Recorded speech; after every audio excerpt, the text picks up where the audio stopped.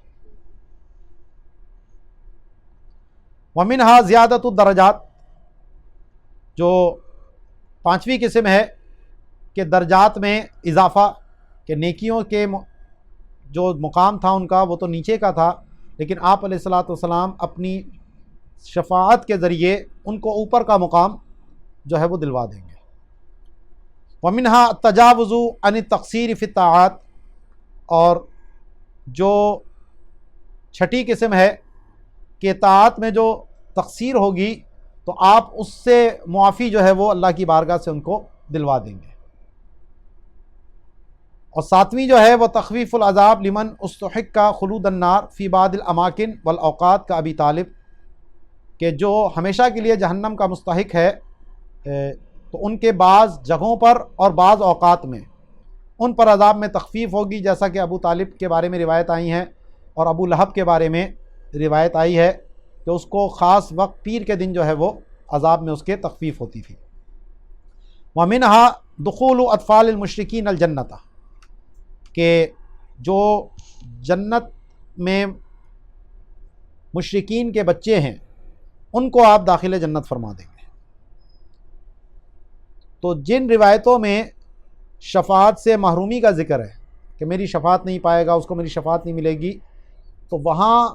مخصوص قسم کی شفاعت مراد ہے، جیسے ترقی درجات والی یا بلا حساب و کتاب داخل جنت ہونے والی۔ باقی جو جہنم سے نکال کر جنت میں داخل ہونا ہے تو یہ شفاعت ہر اہل ایمان کو ملے گی،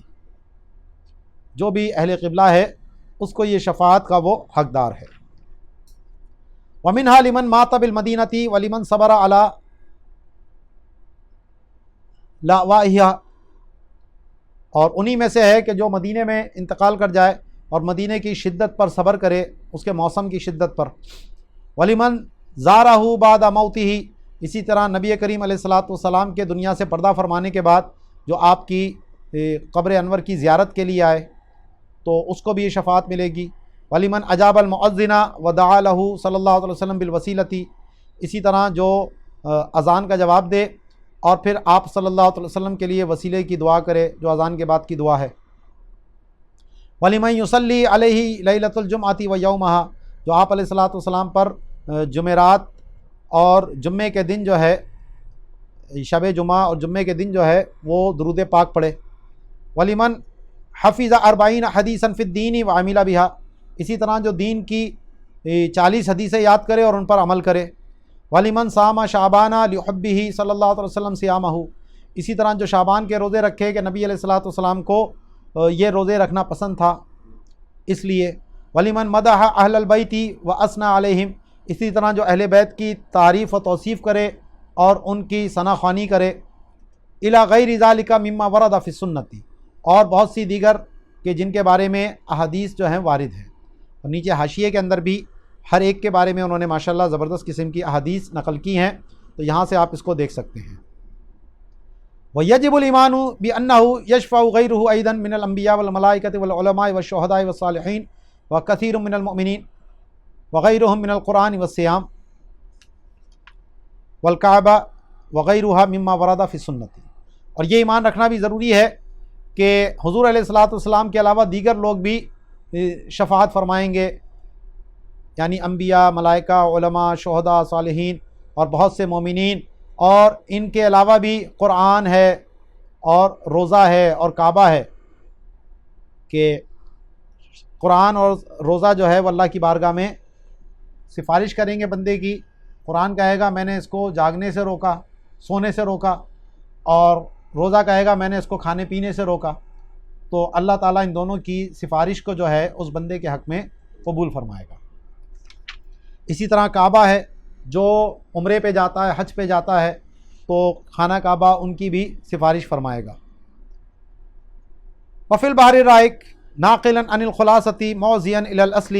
لا تجوز الصلاة خلف من ينکر شفاعة النبی او ينکر الکرام الکاتبین او ينکر الرؤیة لأنه کافر۔ تو بحر الرائق نے خلاصۃ الفتاویٰ سے نقل کیا، اور خلاصہ والوں نے مبسوط کی طرف، جو امام محمد کی کتاب ہے، اس کی طرف منسوب کرتے ہوئے لکھا کہ جو نبی علیہ الصلوۃ والسلام کی شفاعت کا انکار کرے، یا کرامن کاتبین کا انکار کرے، یا اللہ تبارک و تعالیٰ کی رؤیت کا انکار کرے، ان سب کے پیچھے نماز پڑھنا جائز نہیں ہے، کیونکہ یہ کافر ہیں۔ اور یہاں پر کفر فقہی مراد ہے، کفر کلامی مراد نہیں ہے۔ وفی مجالس الابرار الذی ہوا مستند النجدیتی ان التوقف فی شفاعت شافعین کفر۔ اور جو مجالس الابرار نامی کتاب ہے، جو خود نجدیہ کے نزدیک بھی مستند کتاب ہے، تو اس میں یہ تحریر ہے کہ شفاعت کرنے والوں کی شفاعت میں توقف کرنا کفر ہے۔ وبالجملۃ مذہب اہل سنت ان شفاعت حق ای ممکنۃ عقلا واجبۃ شرعا للمؤمنین ولو من اہل الکبائر وان ماتوا بلا توبۃ۔ تو خلاصہ یہ ہے کہ اہل سنت کا مذہب یہ ہے کہ شفاعت حق ہے، یعنی عقلاً ممکن ہے، اور شرعی طور پر واجب ہے مومنین کے لیے، اگرچہ وہ کبیرہ گناہ کے مرتکب ہوں اور اگرچہ بغیر توبہ کے مر جائیں۔ قال ابن الحمام ونحن نجوز العفو عمن مات مصرا علی الکبائر بشفاعت النبی صلی اللہ علیہ وسلم او دونہا بمحض فضل اللہ تعالی۔ تو ابن حمام نے فرمایا کہ ہم یعنی اہل سنت جو ہیں، ہم جائز قرار دیتے ہیں معافی کو اس شخص کے بارے میں کہ جو کبیرہ گناہ پر اصرار کرتا ہو، حضور علیہ الصلوۃ والسلام کی شفاعت کے وسیلے سے یا اس کے بغیر بھی، محض اللہ تعالیٰ کے فضل سے۔ والمعتزلۃ انکروا هذه الشفاعۃ بقولهم بالوجوب۔ اور معتزلہ نے اس شفاعت کا انکار کیا کیونکہ ان کا قول وجوب کا ہے، یعنی جو بھی مرتکب کبیرہ ہے ان کے نزدیک اس کو عقاب اور عذاب ہونا یہ لازم ہے، جو پیچھے ہم پڑھ کے آ چکے ہیں۔ وقالوا لا اثر للشفاعۃ الا فی زیادۃ الثواب۔ اور کہتے ہیں شفاعت کا اثر صرف زیادتی ثواب میں ہے، کبیرہ والے کی معافی کے لیے نہیں ہے۔ وخصصوا بمن تاب۔ اور انہوں نے شفاعت کو خاص کیا جس نے توبہ کر لی اس کے ساتھ۔ وتمسكوا علی الانکار بظواہر مؤولۃ او محمولۃ علی الکفار۔ اور انہوں نے ان ظاہری ادلہ سے دلیل پکڑی اپنے اس انکار پر کہ جو یا تو مؤولہ ہیں یعنی ان کی تعویل ہے، یا پھر وہ کفار کے اوپر محمول ہیں، یعنی وہ کفار کے بارے میں آئی ہیں، تو ان ظاہری نصوص کو وہ اپنے اس قول کی دلیل کے طور پر پیش کرتے ہیں۔ وفی شرح الجوہرہ للقانی فی قول الماتن وواجب شفاعت المشفع محمد صلی اللہ علیہ وسلم۔ تو علامہ لقانی نے جو ماتن کا قول ہے جوہرۃ التوحید میں کہ شفاعت قبول کیے گئے محمد صلی اللہ علیہ وسلم کی شفاعت واجب ہے، تو اس کی شرح کرتے ہوئے کہتے ہیں اشارۃ الی واجبات ثلاثۃ یتعین اعتقادها علی کل مکلف، فالاول کونہ صلی اللہ علیہ وسلم شافعا، والثانی کونہ مشفعا ای مقبول شفاعتی، والثالث کونہ مقدما علی غیرہ من جمیع الانبیاء والمرسلین والملائکۃ المقربین۔ تو یہاں کہتے ہیں 3 واجبات کی طرف اشارہ ہے جس کا اعتقاد رکھنا ہر مکلف کے اوپر لازم ہے۔ پہلا تو یہ کہ آپ علیہ الصلاۃ والسلام شفاعت کریں گے، دوسرا یہ کہ آپ کی شفاعت اللہ قبول فرمائے گا، اور تیسرا یہ کہ آپ تمام انبیاء، مرسلین اور ملائکہ مقربین پر مقدم ہیں، یعنی سب سے پہلے آپ شفاعت فرمائیں گے، باقی بعد میں پھر اور لوگ شفاعت کریں گے۔ اب نجدیہ وہابیہ نے بھی اس مسئلے میں اختلاف کیا اور معتزلہ کے نقش قدم پر چلے کہ جیسے وہ شفاعت کے منکر ہوئے تو انہوں نے براہ راست تو شفاعت کا انکار نہیں کیا، لیکن اس کا مطلب ایسا بیان کر دیا کہ وہ حقیقت میں شفاعت ہی کا انکار ہے۔ چنانچہ فرماتے ہیں وَالنَّجْدِيَّةُ خَالَفُوا أَهْلَ السُّنَّةِ وَالْجَمَاعَةِ فِي الشَّفَاعَةِ وَخَلَطُوا مَعَ الْاعْتِزَالِ أَنْوَاعًا مِنَ الْخَبْطِ وَالشَّنَاعَةِ کہ نجدیہ نے اہل سنت و جماعت کی اس شفاعت کے مسئلے میں بھی مخالفت کی ہے، اور اعتزال کے ساتھ انہوں نے بہت سی خبط و شناعت کی وہ قسمیں ملا دی ہیں۔ تو قالو تو کہتے ہیں کہ ان الشفاعۃ بالوجاہۃ غیر ممکنۃ واعتقادها کفر وکذا الشفاعۃ بالمحبۃ کہ شفاعت بالوجاہت جو ہے وہ ممکن نہیں ہے اور اس کا اعتقاد رکھنا کفر ہے، اور اسی طرح شفاعت بالمحبت کا معاملہ ہے۔ پچھلے درس میں نے آپ کو بتا دیا تھا کہ شفاعت بالوجاہت اور شفاعت بالمحبت کا معنی معاذ اللہ یہ نہیں ہے کہ اللہ تعالیٰ ان کی شفاعت قبول کرنے پر مجبور ہے یا ان کے ڈر سے، ان کے خوف سے اللہ شفاعت قبول کرے، اللہ ان چیزوں سے پاک ہے، بلکہ اس کا مطلب یہ ہے کہ اللہ نے جو اپنے بندے سے محبت فرماتا ہے یا اس کو جو وجاہت اللہ نے عطا فرمائی ہے، یہ اس مقام کا تقاضا ہے کہ اللہ تعالیٰ اگر یہ اس کی بارگاہ میں کسی کی سفارش پیش کریں تو اللہ تعالیٰ وہ قبول فرما لیتا ہے۔ یہ ہے وجاہت شفاعت بالوجاہت اور شفاعت بالمحبت کا معنی۔ تو انہوں نے اس کے اوپر کفر کا حکم لگا دیا۔ بقیہ شفاعت بالاذن، اب تیسری قسم رہ گئی تھی شفاعت بالاذن، تو اس کے بارے میں بھی فسرہ عمادہم فی تقویۃ الایمان بتمثیل، تو جو ان کا بڑا ہے اس نے تقویۃ الایمان میں ایک مثال کے ذریعے اس شفاعت بالاذن کو سمجھایا، اور ایسا سمجھایا کہ وہ شفاعت ہی فوت ہو گئی۔ تو کہتا ہے کہ ان السارق ثبت علیہ السرقۃ لیکن لیس سارقا علی الدوام ولم یجعل السرقۃ صنیعہ لکنہ صار القصور من شامۃ النفس فهو نادم علیہ ویخاف لیلا ونہارا ویدع قانون السلطان علی رأسہ وعینہ ویفہم نفسہ من اہل التقصیر ومستوجبا للجزاء۔ تو یہاں پر ماتن نے بالکل لفظی ترجمہ کیا ہے، یعنی جو عربی محاورہ ہے اس کا بھی خیال نہیں کیا تاکہ لفظ کے نیچے لفظ آ جائے بالکل۔ تو تقویۃ الایمان میں کہتا ہے کہ ایک چور ہے، اس پہ چوری ثابت ہو گئی، لیکن وہ ہمیشہ کی چوری نہیں کرتا اور چوری کرنا اس کا پیشہ بھی نہیں ہے، لیکن شامت نفس سے اس سے قصور سرزد ہو گیا، اب وہ اس پہ نادم بھی ہے، دن رات ڈرتا ہے، اور بادشاہ کے قانون کو اپنے سر اور آنکھوں پہ بھی رکھتا ہے، اور جانتا ہے کہ وہ قصور والا ہے اور جزا کا مستوجب ہے۔ ولا يطلب جوار امیر و وزیر فرارا من السلطان ولا يظہر حمایت احد فی مقابلته واللیل والنہار یرى وجہہ فقط انہ ما یحکم فی حقی۔ تو کہتے ہیں کہ کسی امیر اور وزیر کی پناہ بھی وہ طلب نہیں کرتا بادشاہ سے فرار حاصل کرتے ہوئے، اور نہ ہی اس بادشاہ کے مقابلے میں کسی کی حمایت ظاہر کرتا ہے،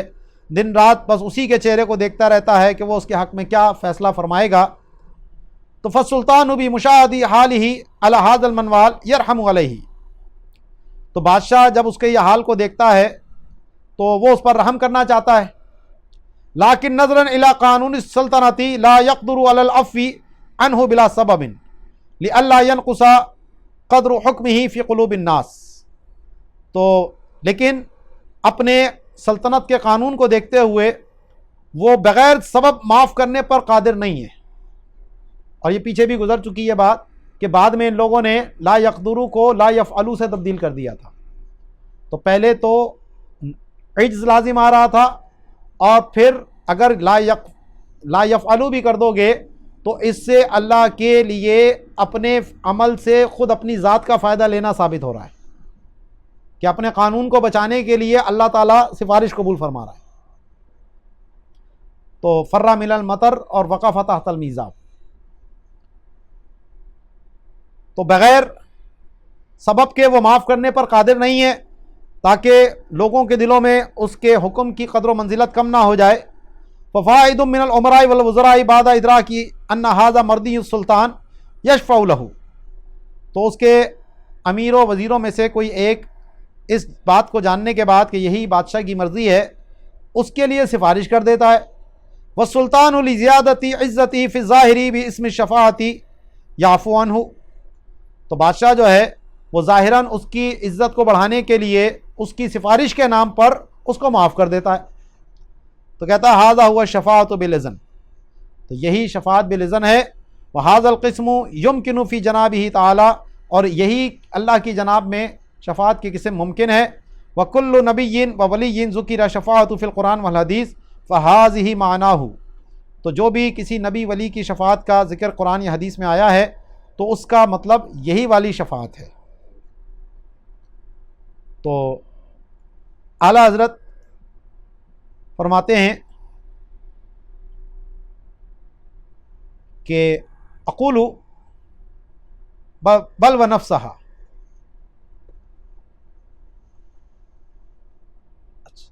نہیں آگے والے اس کے اوپر ہیں۔ فانکار الوجاہتی والمحبتی مخالفۃ صریحۃ للآیۃ الکریمۃ، تو وجاہت اور محبت کا جو انہوں نے انکار کیا تو یہ تو صریح آیت کریمہ کی مخالفت ہے۔ اللہ تعالیٰ سورہ احزاب میں فرماتا وَكَانَ عِندَ اللَّهِ وَجِيهًا، کہ وہ اللہ کے نزدیک وجیح ہیں، اور فرمایا سورہ آل عمران 75 میں 45 آیت میں وَجِيحًا فِي الدُّنْيَا وَالْآخِرَةِ، دنیا میں بھی وجیح ہیں اور آخرت میں بھی وجیح ہیں، تو اللہ نے تو آخرت میں بھی ان کی وجاہت کا اعلان فرما دیا ہے۔ فَاتَّبِعُونِي يُحْبِبْكُمُ اللَّهُ، سورہ آل عمران 31، کہ میری پیروی کرو اللہ تم سے محبت فرمائے گا۔ تو اللہ اپنے بندوں سے محبت فرماتا ہے، تو جب محبت فرماتا ہے تو وہ محبوب بندے اگر اللہ کی بارگاہ میں سفارش کریں تو اللہ ان کی سفارش کو قبول فرماتا ہے، یہی تو شفاعت بالمحبت ہے۔ وفی تخصیص الشفاعت بالتائبین والنادمین المخصوصین بالخصوصیات المذکورۃ الذین کأنہم النجدیۃ مخالفۃ صریحۃ لأہل السنۃ وموافقۃ للمعتزلۃ، تو فرماتے ہیں کہ جو انہوں نے شفاعت کی تخصیص کی ہے توبہ کرنے والے، ندامت والے، اور جو خصوصیات مذکورہ کے ساتھ مخصوص کیا ہے، تو گویا کہ یہ نجدی ہی ہیں، تو اس میں تو اہل سنت کی صریح مخالفت ہے اور معتزلہ کی موافقت ہے۔ والقیود المذکورۃ فی الشفاعۃ الممکنۃ تبطل الشفاعۃ العامۃ المتفق علیہا، اور یہ جو انہوں نے شفاعت ممکنہ کے اندر قیودات لگائی ہیں، یہ تو شفاعت عامہ جس پر سب کا اتفاق ہے سوائے معتزلہ کے، اس کو ہی باطل کر دینا ہے۔ تو اس پہ اعلیٰ حضرت حاشیہ لگاتے ہیں اقول بل و نفسہا، کہ شفاعت عامہ ہی نہیں بلکہ خود شفاعت ہی باطل ہو جاتی ہے۔ فإن الکلام فی الشفاعۃ لمغفرۃ الذنب، کیونکہ یہاں گفتگو ہو رہی ہے گناہ کی معافی کی شفاعت کے بارے میں، کیونکہ ایک تو میدان محشر کی تھی، وہ تو معاملہ الگ ہے۔ وَهَذَا الْمُذْنِبُ إِذَا لَمْ يَذْنَبْ إِلَّا نَادِرًا وَحَالًا لَمْ يُصِرَّ فِي هَذِهِ الْمَرَّةِ أَيْضًا، کہ اور یہ گناہ گار جب اس سے نادراً گناہ ہوا جو اس نے مثال دی تھی، اور حال یہ ہے کہ اس مرتبہ میں بھی وہ اصرار نہیں کر رہا، بل خافا وانصرفا، بلکہ وہ ڈرا بھی اور پلٹ بھی گیا، وندما واعترفا،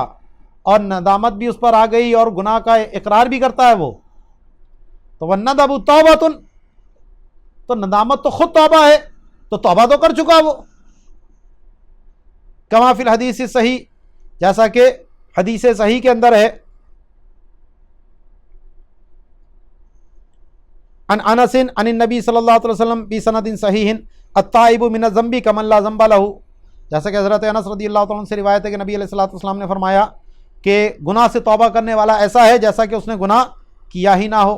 وہذا ثابت بالقرآن بل من ضروریات الدین، اور توبہ سے گناہ معاف ہو جاتا ہے، یہ تو قرآن سے بھی ثابت ہے، اور یہ تو بلکہ ضروریات دین میں سے ہے کہ توبہ کا دروازہ کھلا ہوا ہے، اگر گناہ ہوا ہے تو اللہ کی بارگاہ میں توبہ کرو، سچی توبہ سے گناہ معاف ہو جاتا ہے۔ فضلا عن ورودہ بلفظہ عند ابن ماجہ، تو اس میں جو ابن ماجہ میں ان لفظوں کے ساتھ یہ وارد ہے تو اس کی ضرورت بھی نہیں ہے، کیونکہ یہ تو خود قرآن سے ثابت ہے، بلکہ خود ضروریات دین میں سے ہے۔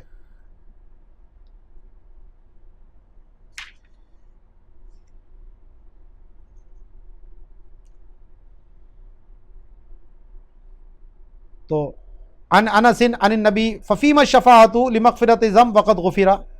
تو پھر جناب گناہ کی معافی کی شفاعت کہاں سے ہوگی، کیونکہ وہ تو اس کی توبہ کی وجہ سے پہلے ہی بخش دیا گیا ہے۔ تو جب تم نے یہ ساری قیودات لگا دیں تو جو گناہ سے معافی والی شفاعت ہے اس کا تو اصلاً ہی انکار ہو گیا۔ اور یہ جو پھر اس نے بات کہی تھی کہ وقولہ فلا یقدر علی العفو عنہ بلا سبب، کہ جناب وہ بغیر سبب کے معافی پر قادر نہیں ہے، تو غلو فی الاعتزال، تو یہ تو اعتزال میں بھی غلو کے درجے میں پہنچ گئے۔ وما بعدہ زائد علیہ فی الدلال، اور اس کے بعد جو باتیں کہی ہیں وہ اس کی گمراہی میں مزید اور اضافہ کرتی ہیں۔ ولما ظہر بما ذکرنا مخالفۃ النجدیۃ فی هذه العقیدۃ لاہل السنۃ لا حاجۃ الی تفصیل ما فیہ من الضلال والتضلیل فانه یفضی الی التطویل ومن اراد الاطلاع مفصلا فلیراجع الی فوز المؤمنین بشفاعۃ الشافعین۔ کہتے ہیں جب ہم نے جو ذکر کیا ہے اس سے ظاہر کر دی نجدیوں کی اس عقیدے میں اہل سنت سے مخالفت، تو ہمیں اس میں مزید جو ان کی گمراہی اور گمراہ کرنا ہے اس کی تفصیل کی حاجت نہیں ہے، کیونکہ یہ تطویل کی طرف لے جائے گا، اور جس کو تفصیل کی اطلاع کی حاجت ہے تو اسے چاہیے کہ ہماری کتاب فوز المؤمنین بشفاعت الشافعین کی طرف رجوع کر لے۔ ٹھیک ہے جی، آگے فرماتے ہیں انہی عقائد میں سے جس کا اعتقاد رکھنا حضور علیہ الصلوۃ والسلام کے لیے ضروری ہے کہ ان یعتقد ان الارض لا یاکل جسدہ الشریف ولا یبلا، کہ وہ یہ اعتقاد رکھے کہ زمین جو ہے وہ نبی کریم علیہ الصلوۃ والسلام کے جسد مبارک کو نہیں کھاتی اور نہ ہی آپ کا جسم مبارک بوسیدہ ہوگا۔ وقت البعث یکون علی حالہ، اور جب آپ قبر سے اٹھائے جائیں گے تو آپ اپنے اسی حال پر ہوں گے جیسا اس دنیا کی حالت میں تھے۔ وحشرہ وحشر جمیع الانبیاء یکون کذالک، اور آپ علیہ الصلوۃ والسلام کا حشر اور تمام انبیاء کا حشر اسی طرح ہوگا۔ ذکرہ فی المعتمد، اور معتمد میں ان بات کو ذکر کیا۔ وکلمات النجدیۃ فی ھذا الباب لا تلیق بالنقل، اور وہابیہ نجدیہ کے جو کلمات ہیں اس باب میں وہ نقل کے قابل نہیں ہیں، اتنی گھٹیا باتیں انہوں نے کہی ہیں۔ اخفها ما قال رئیسهم فی تفویۃ الایمان بعد ذکر حدیث لو مررت بقبری یعنی انا ایضا یوما بعد الموت مختلط فی التراب، تو اس میں سب سے ہلکی بات وہ ہے جو ان کے بڑے اسماعیل دہلوی قتیل بالا کوٹ نے تقویۃ الایمان میں، جو تفویۃ الایمان ہے حقیقت میں، یہ حدیث ذکر کرنے کے بعد کہا کہ اگر تم میری قبر کے پاس سے گزرو تو یعنی میں بھی ایک دن مر کر مٹی میں ملنے والا ہوں۔ اور اب جب ان پر اعتراض ہوا مٹی میں ملنے والا، تو اب ان کے لوگوں نے بڑے عجیب و غریب لطیفے بیان کیے، یہ مراد اس سے مٹی سے ملنے والا ہوں۔ اب مٹی میں ملنا اور مٹی سے ملنا، ان کو اس کا فرق نہیں پتہ۔ اور پھر ہمارے مناظرین نے اس پہ بڑے لطیفے بھی بیان کیے، وہ فلاں میں ڈنڈا کھو گیا اور فلاں سے ڈنڈا کھو گیا، کہ میں اور سے میں بہت زمین آسمان کا فرق ہے۔ جو اس کے الفاظ ہیں وہ صریح ہیں اور اس کی خباثت عقیدہ کو ظاہر کر رہی ہیں۔ آگے فرماتے ہیں تم الکلام فیما یجب و یمتنع و یجوز فی حقہ صلی اللہ علیہ وسلم، تو فرماتے ہیں یہاں پر کلام جو ہے وہ پورا ہو گیا ان چیزوں کے بارے میں جو نبی علیہ الصلوۃ والسلام کے لیے واجب ہیں یا جو آپ کے حق میں ممتنع ہیں، جو آپ کے حق میں جائز ہیں۔ وَهَا أَنَا أُرِيدُ أَنْ أُلْحِقَ بِهِ مَا يَجِبُ مِنْ حُقُوقِهِ صلی اللہ علیہ وسلم علی الانام، اور میرا اب ارادہ یہ ہے کہ میں اس کے ساتھ الحاق کروں ان باتوں کا کہ جو حضور علیہ الصلوۃ والسلام کے حقوق مخلوق پر واجب ہیں۔ وَمَا يَتَرَتَّبُ عَلَى إِهْمَالِهَا مِنَ الْآثَامِ، اور ان سے روگردانی کرنے پر جو گناہ مرتب ہوتے ہیں وہ بھی میں یہاں بیان کروں۔ لِأَنَّ الْمُبْتَدِعَةَ قَدْ أَحْدَثُوا فِيهَا عَقَائِدَ